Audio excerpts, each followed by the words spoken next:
Good morning, students. How are you? I hope you all are fine and studies in your home nowadays. उम्मीद करता हूँ आप लोग सभी अच्छे होंगे और पढ़ाई भी आप लोगों की अच्छी चल रही होगी। तो स्टूडेंट्स कॉर्नर में बहुत दिनों से वीडियो नहीं आए थे, तो स्टूडेंट्स कॉर्नर की प्लेलिस्ट में ये वीडियो जोड़ने के लिए मैं लाया हूँ आप लोगों के लिए, जिसमें स्टूडेंट्स के कमेंट आए थे कि क्लास 8th के कुछ नोट्स बता दीजिए। तो ऐसा करते हैं, स्टार्टिंग से शुरू करते हैं। साइंस में आप लोगों को पहला chapter crop production and management का है, जैसा कि आप देख पा रहे हैं। तो इसको आज हम शुरू करने जा रहे हैं और अच्छे से मेरे साथ बने रहिएगा। इसको हिंदी और इंग्लिश दोनों में मैं एक्सप्लेन करूँगा, ताकि आप लोगों को पूरा अच्छे से समझ में आ जाए कि आपने स्कूल में पढ़ लिया, घर में पढ़ लिया, और अब इसे समझना कैसे है या शॉर्ट नोट्स कैसे बनाने हैं। तो आपको ये शॉर्ट नोट्स जो हैं प्रोवाइड किए हैं। तो देखिए, फर्स्ट है, in order to provide food to our growing population we need to adapt certain agriculture practices. आजकल आप देख पा रहे होंगे कि जो कोरोना है, ये डिजीज़ चल रही है, ठीक है, कोविड-19 की, इसमें हम लोग, बहुत से लोग क्या हैं, घरों में बैठ चुके हैं अब। जैसे आप लोग भी घर में हैं, स्कूल नहीं जा पा रहे हैं, ऐसे ही जितने भी देश में बहुत सारे लोग काम करते थे, वो सब क्या हैं, अभी घरों में हैं और घर से बाहर नहीं जा पा रहे हैं ड्यू टू दिस डिजीज़, ठीक है। तो इससे क्या हो रहा है कि इकोनॉमी पे बहुत ज़्यादा असर पड़ रहा है, लेकिन आपको तो डेली खाना तो चाहिए अपने शरीर को। तो उसके जैसा कि यहाँ पे तो पॉपुलेशन के लिए था, ठीक है, ग्रोइंग पॉपुलेशन, लेकिन आजकल क्या है कि अब इंसान खाली भी बैठा है, लेकिन उसको कुछ ना कुछ भोजन तो चाहिए।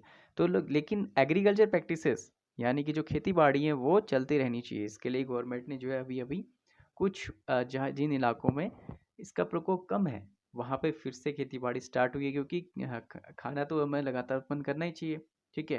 तो उसके लिए जो प्रोडक्शन के लिए ही जो है ये क्रॉप प्रोडक्शन और उसका मैनेजमेंट बहुत ज़रूरी है। तो इस चैप्टर को आपको समझना बहुत अच्छे से चाहिए, ठीक है।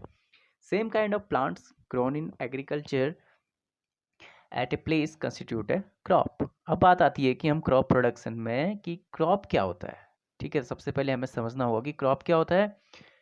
सेम काइंड ऑफ प्लांट्स, जहाँ पे एक ही तरह के पौधे ग्रो कर रहे हों, ठीक है, और उनको क्या किया जाए, कल्टीवेट किया जाए, यानी कि उनको एक ही जगह पे पैदा किया जाए ज़्यादा मात्रा में, तो उसे कहा जाता है फसल, यानी कि क्रॉप कहा जाता है, ठीक है।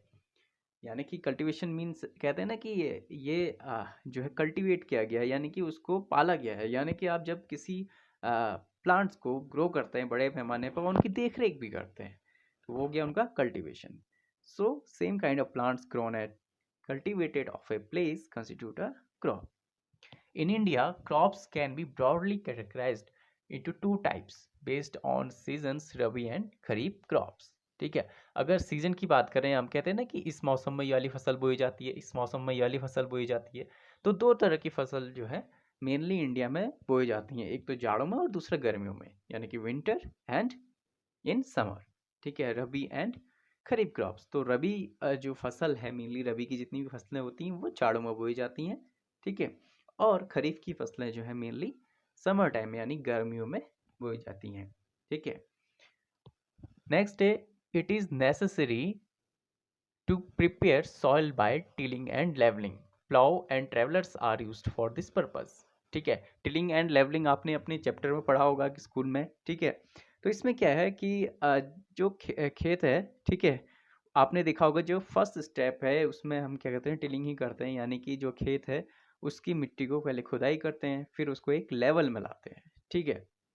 इसके लिए क्या करते हैं हम, प्लाउ एंड लेवलर्स, ठीक है, यूज़ करते हैं। अलग अलग जो हल हैं, और एक आपने लेवलर्स भी देखा होगा स्ट्रक्चर में अपनी बुक में, तो उसका हम यूज़ करते हैं, ठीक है। Sowing of seeds at appropriate depth and distances gives good yield. Good variety of seeds are shown after selected of healthy seeds. Sowing is done by seed drills. ठीक है, फिर क्या करते हैं, आपने लेवलिंग कर ली, टिलिंग कर ली, उसके बाद क्या करना है कि सीड्स जो है एप्रोप्रिएट डेप्थ में, एक सही गहराई तक जो है बीज जो है जाना चाहिए, ठीक है। और अच्छी वैरायटी का बीज होगा तो क्या होगा, हमारी फसल भी अच्छी होगी। तो इसलिए क्या है, सिलेक्शन ऑफ सीड। इसके लिए एक्सपेरिमेंट देखा था ना आपने कि गेहूं के बीज अगर हम पानी में लेते हैं थोड़े से, तो क्या होते हैं, जो खराब बीज होते हैं वो ऊपर तैरने लग जाते हैं। ये आपकी बुक में है, ठीक है। और ये भी कहना चाहता हूँ आपसे स्टूडेंट्स, तो कोई भी अगर आप लोगों को कन्फ्यूज़न हो तो ज़रूर मुझसे कमेंट्स में पूछ लीजिएगा, ठीक है। और इसको डिटेल में अगर चैप्टर वाइज आप पढ़ना चाह रहे हैं तो मैं चैप्टर वाइज ही बता दूंगा। मैं अभी ये मान के चल रहा हूँ कि आपने चैप्टर पढ़ा है, उसके बाद नोट्स मैं आप लोगों को प्रोवाइड करा रहा हूँ और फिर हम एक्सरसाइज भी करेंगे, ठीक है। फिर सीड ड्रिल्स की सहायता से ही इन सीड्स को क्या किया जाता है, खेतों में बोया जाता है। Soil needs replacement and enrichment through the use of organic manure and fertilisers, ठीक है। यानी कि आपको पता है कि जो सॉइल है उसमें प्लांट्स को भी क्या चाहिए होते हैं, कुछ मिनरल्स चाहिए होते हैं अपनी ग्रोइंग के लिए। लेकिन अगर आप एक ही तरह के प्लांट्स लगाते जाएंगे, ठीक है, एक ही मान लीजिए गेहूं की फसल हो रही है तो उस खेत में अगर हम गेहूं की फसल लगातार हर साल करते जाएं तो क्या होगा कि गेहूं के जो पौधे हैं उसके सारे मिनरल्स ले लेंगे एक ही बार में, ठीक है। बार बार जितनी बार भी हम उन्हें बोएं तो एक बार क्या होगा कि उस खेत में जो उन मिनरल्स की कमी हो जाएगी। तो इन कमी को दूर करने के लिए ही हमें क्या करना होता है कि उसमें फर्टिलाइजर्स का यूज करना पड़ता है, ठीक है। ऑर्गेनिक मैन्योर यानी खाद का प्रयोग करते हैं, आपने देखा हो गाँव में जो रहते हैं तो वहाँ पे खाद का प्रयोग भी किया जाता है, फर्टिलाइजर्स भी आजकल डाले जा रहे हैं। तो उससे क्या होता है, खेतों की पैदावार अच्छी होती है और बदल बदल के सॉइल लगानी चाहिए, ऐसा भी कहा जाता है, ठीक है। तो यहाँ पे जो है इनरिचमेंट जो है उनका जरूरी हो गया। use of chemical fertilizers had increased tremendously with the introduction of new crop varieties। जैसे जैसे न्यू क्रॉप वैराइटीज यानी नई नई फसलें आने लगी, नए नए फसलों का उत्पादन होने लगा, तो क्या हो केमिकल फर्टिलाइजर्स भी का उपयोग भी ज़्यादा होने लग गया। हालांकि ये नुकसानदेह है लेकिन इनसे क्रॉप प्रोडक्शन ज़्यादा होता है तो इसलिए जो है किसान इनको यूज़ कर रहे हैं, लेकिन लॉन्ग टर्म में इनके बैड इफेक्ट होते हैं, ठीक है। ये सॉइल के लिए भी बैड इफेक्ट होते हैं और हमारी हेल्थ के लिए भी। अब देखते हैं कि प्रिपरेशन ऑफ सॉइल, सॉइल का प्रिपरेशन कैसे किया जाता है। Few inches of the top soil, ये सॉइल होगा SOIL होगा दोस्तों, गलत लिखा है, ठीक है। Few inches of the soil is loosened and turn plugging और टिलिंग। कुछ इंच तक जो है टॉप सॉइल को लूज किया जाता है, यानी कि उसको मिट्टी को एकदम लूज किया जाता है और उससे क्या किया जाता है, प्लगिंग और टिलिंग के माध्यम से जो है उसको लूज किया जाता है। weeds are removed, फिर क्या कहता है, weeds are removed from the soil before sowing the seed। आपने weeds जो है यहाँ पर टर्म आया weeds, आप जानते होंगे कि क्या है कि अनवांटेड जो क्रॉप्स होती हैं या अनवांटेड जो प्लांट्स होते हैं आपने देखे होंगे खेतों में, ठीक है। उनको क्या जाता है, वीड्स कहा जाता है, खरपतवार जिसे कहते हैं, ठीक है। तो उनको पहले रिमूव किया जाता है, आपने देखा भी होगा गाँव में जो रहते हैं बच्चे। तो अपने विचार इसमें जरूर कमेंट में बताइएगा इसमें। और सॉइल को फिर रिमूव किया जाता है, सॉरी जो टॉप सॉइल से वीड्स को रिमूव किया जाता है, उसके बाद जो है सॉइल को सीड्स को सो किया जाता है। Ploughed fields has big soil pieces crumbs which are broken by planks. फिर प्लैंक्स की सहायता से आपने देखा होगा कि जो मिट्टी के ढेले हुए हैं कहते हैं ना, छोटे छोटे, वो बड़े बड़े रूप में होते हैं, तो उनको क्या किया जाता है, ब्रोकन किया जाता है और एक लेवलिंग करी जाती है, उनको बराबर किया जाता है ताकि उसमें खेती अच्छे से हो सके या बीज अच्छे से बोए जा सके। पहले field is levelled for sowing, फिर क्या कहता है लास्ट में इस तरह से लेवल किया जाता है, ठीक है, सोइंग के लिए। तो ये था प्रिपरेशन ऑफ सॉइल किस तरह किया जाता है। और कुछ इंपॉर्टेंट टर्म आते हैं कि इरिगेशन आपसे अक्सर पूछा जाता है कि इरिगेशन क्या होता है। तो इरिगेशन सिंपली है supply of water to crops at appropriate intervals is called irrigation, ठीक है। Supply of water to crops यानी कि जब हम फसलों को पानी देते हैं एक निश्चित समय पर, एप्रोप्रिएट इंटरवल्स मतलब होगा कि निश्चित समय अवधि पर जब हम पानी देते हैं उसी को फसलों को पानी देना ही क्या कहलाता है, मेनली इरिगेशन कहलाता है। बस इसमें क्या होता है, एप्रोप्रिएट इंटरवल्स आपको ध्यान रखना है कि एक निश्चित समय अवधि में।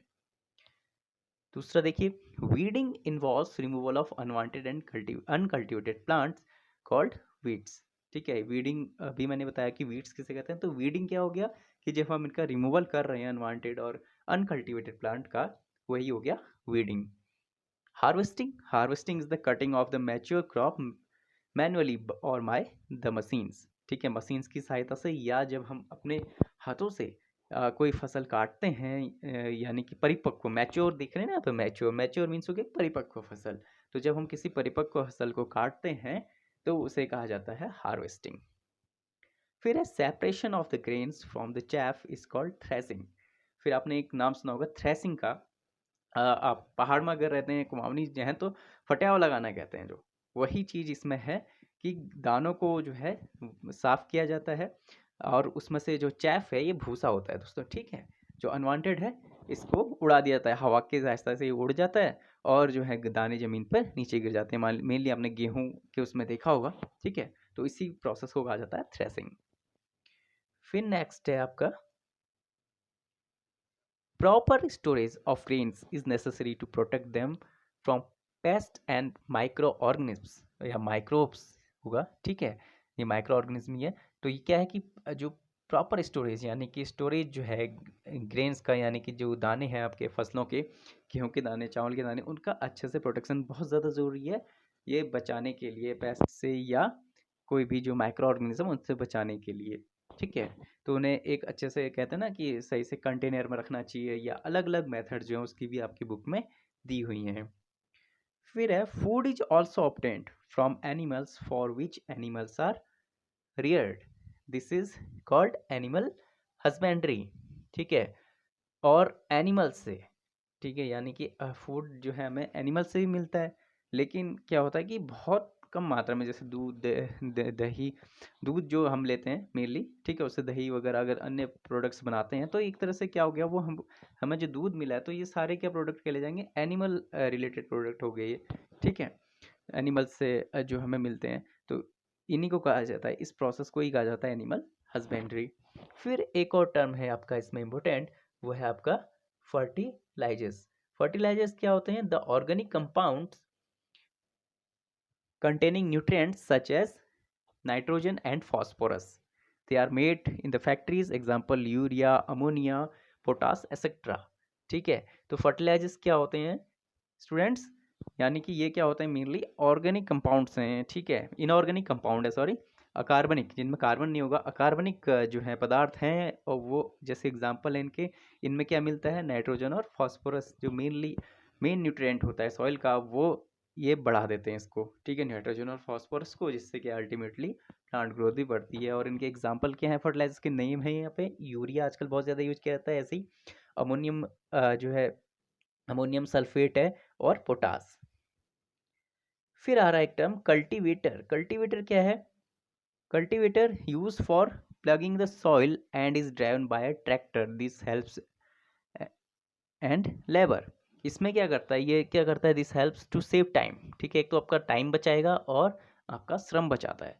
आपने देखा होगा ट्रैक्टर के पीछे जो है एक धारी नुमा इस तरह से जो है स्ट्रक्चर आपने देखे होंगे, ठीक है? यही क्या है, कल्टीवेटर है। ये खींच के, इसको खींच के ले जाते हैं, तो क्या होता है कि सॉइल को ये इजीली प्लॉग करने के काम आता है। ऐसे ही नेक्स्ट है हो।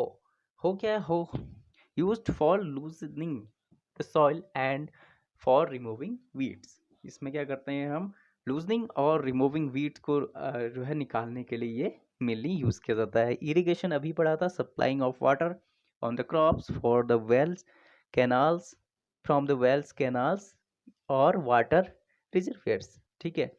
जब कुएं की सहायता से या कैनाल्स की सहायता से हम या कोई भी वाटर रिजर्व हमारे पास है, उसकी सहायता से हम क्या करते हैं, क्रॉप्स को पानी दे रहे हैं, तो वही हो गया इरिगेशन।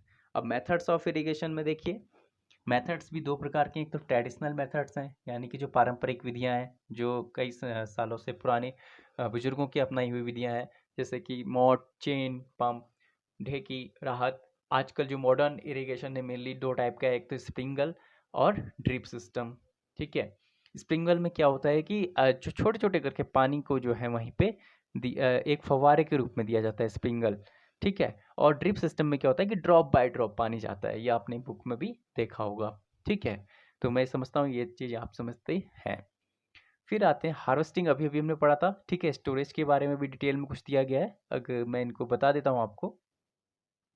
हार्वेस्टिंग में आ गया the cutting and collecting of the mature crop from the fields. Harvesting in our country is either done manually, by sickle और बाय मशीन कॉल्ड हार्वेस्टर, ठीक है? ये cutting and collecting of matured crop, यानी कि जो पकी हुई फसल है उसको कट करना, फिर उसको कलेक्ट करना, ये सभी हार्वेस्टिंग में आता है, ठीक है? और स्टोरेज में क्या आता है, harvest food grains normally contain more moisture than required for storage.